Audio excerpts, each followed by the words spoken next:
ಜನಮತ ಯಾತ್ರೆಯಲ್ಲಿ ನಾವೀಗ ರಾಮನಗರಕ್ಕೆ ಬಂದಿದ್ದೀವಿ. ರಾಮನಗರದಲ್ಲಿರುವಂತಹ ಶಾಂತಿನಿಕೇತನ ಪದವಿ ಕಾಲೇಜಿನಲ್ಲಿದ್ದೀನಿ. ಇಲ್ಲಿ ನನ್ನ ದೇಶ ನನ್ನ ಮತ ಅನ್ನುವಂತಹ ವಿಚಾರದ ಬಗ್ಗೆ ಫಸ್ಟ್ ಟೈಮ್ ವೋಟರ್ಸ್ ಅನ್ನ ಮಾತಾಡೋಣ. ಪದವಿ ಕಾಲೇಜಿನ ವಿದ್ಯಾರ್ಥಿಗಳನ್ನ ಮಾತನಾಡಿಸೋಣ. ವಿದ್ಯಾರ್ಥಿಗಳ ಮನಸ್ಸಿನಲ್ಲಿ ನಮ್ಮ ದೇಶದ ಬಗ್ಗೆ, 18ನೇ ಲೋಕಸಭೆ ಚುನಾವಣೆಯ ಬಗ್ಗೆ 18 ವರ್ಷ ತುಂಬಿರುವಂತಹ ಮಕ್ಕಳು ನ್ಯೂಸ್ 18 ಜೊತೆಗೆ ಮಾತನಾಡ್ತಾ ಇದ್ದಾರೆ. ಅವ್ರು ಏನು ಹೇಳ್ತಿದ್ದಾರೆ, ಫಸ್ಟ್ ಟೈಮ್ ವೋಟರ್ಸ್ನ ಅಭಿಪ್ರಾಯ ಏನಿದೆ ಅನ್ನೋದ್ರ ಬಗ್ಗೆ ತಿಳ್ಕೊಳ್ಳುವಂತಹ ಪ್ರಯತ್ನ ನನ್ನ ದೇಶ ನನ್ನ ಮತ ಈ ಒಂದು ವಿಚಾರದ ಮೂಲಕವಾಗಿ. ನೀವೇನು ಹೇಳ್ತೀರಿ? ಎಲೆಕ್ಷನ್ ರೆಡಿನಾ? Yes sir, full ready. ಈ ಸರ್ತಿ ಫಸ್ಟ್ ಟೈಮ್ ವೋಟಿಂಗ್ ಮಾಡ್ತೀರಾ ಏನು ಕತೆ? Yes sir, first time voting. ಏನು ಹೇಳ್ತೀರಿ? ಯೂತಿಗೆ ವೋಟ್ ಹಾಕಬೇಕು, ಆಮೇಲೆ ಚೆನ್ನಾಗಿ ಎಜುಕೇಟೆಡ್ ಮಾಡಿರೋರಿಗೆ ವೋಟ್ ಹಾಕಬೇಕು. ನೀವೇನು ಹೇಳ್ತೀರಿ?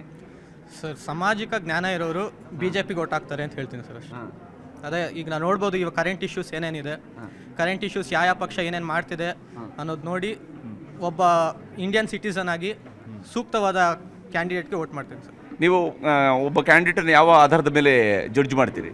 ಸರ್, ಅವ್ರ ಪರ್ಸ್ನಾಲಿಟಿ, ಅವ್ರ ವೇ ಆಫ್ ಟಾಕಿಂಗ್ ಇರ್ಬೋದು, ಅವ್ರ ಬಿಹೇವಿಯರ್ ಇರ್ಬೋದು. ಸೊ ಎಲ್ಲ ಯಾರು ನೋಡೋಕ್ಕೆ ಲೈಕ್ ಒಳ್ಳೆ ಕ್ಯಾಂಡಿಡೇಟ್ ಅನಿಸ್ತಾರೋ ಅವ್ರಿಗೆ ಹಾಕ್ತಾರೆ ಸರ್. ಏನು ಹೇಳ್ತೀರಿ ಎಲೆಕ್ಷನ್ಸ್ ಬಗ್ಗೆ? ನಾನು ಫಸ್ಟ್ ಟೈಮ್ ಲೋಕಸಭಾ ಎಲೆಕ್ಷನಲ್ಲಿ ಇವಾಗ ವೋಟ್ ಮಾಡ್ತಾ ಇರೋದು. ಲೈಕ್ ನಾನು ಯಾರನ್ನ ಚೂಸ್ ಮಾಡ್ತೀನಿ ಅಂದರೆ ನಮ್ಮ ಯೂತ್ಸ್ಗೆ ಯಾರು, ಬಿಕಾಸ್ ಇಂಡಿಯಾ ಡಿಪೆಂಡ್ ಆಗಿರೋದು ಯೂತ್ ಮೇಲೆ. ಯೂತ್ನ ಯಾರು ಡೆವಲಪ್ಮೆಂಟ್ ಮಾಡ್ತಾರೆ, ಅವ್ರಿಗೆ ಸ್ಕಿಲ್ಸ್ಗಳನ್ನ ಸ್ಕೀಮ್ಸ್ನ ಯಾರು ಪ್ರೊವೈಡ್ ಮಾಡ್ತಾರೆ ಅಂಥವ್ರಿಗೆ ವೋಟ್ ಮಾಡೋಕ್ಕೆ ನಾನು ಇಷ್ಟಪಡ್ತೀನಿ. The person who support to education, even to all the social fulfillment of our society, to that person we are supporting. ನೀವೇನು ಹೇಳ್ತೀರಿ? Same. The person who support for our education and society, we will support to them. Especially with girls' education, especially to girls' education. Even in society, small villages, girls' education was not be provided. So for that person, I'll be supporting. ಯಾವ ಕಾರಣಕ್ಕಾಗಿ girls education support ಮಾಡಬೇಕು ಅನ್ನೋದ್ರ ಬಗ್ಗೆ ನೀವು ಹೇಳೋದು? Even the girls who after 10th, the parents was not sending to their educations, not giving the importance to girls. For that, the person should be support for them, especially to the girls. Even they, after 18 years also, they should be educated. ಈ ಎಲೆಕ್ಷನ್ಸ್ಗಳಲ್ಲಿ vote ಹಾಕುವಾಗ ನೀವು ಯಾವ ಇಶ್ಯೂಸನ್ನು, ಈಗ okay girls education ನೋಡ್ತೀರಿ, girls education ಇವ್ರು ಕೊಡ್ತಾರೆ, ಈ ಸರ್ಕಾರ ಬಂದರೆ ಕೊಡುತ್ತೆ, ಈ ಸರ್ಕಾರ ಬಂದರೆ ಕೊಡೋದಿಲ್ಲ ಅನ್ನೋಂಥದ್ದು ಹಿಂಗೆ ಜಡ್ಜ್ ಮಾಡ್ತೀರಿ? How you judge?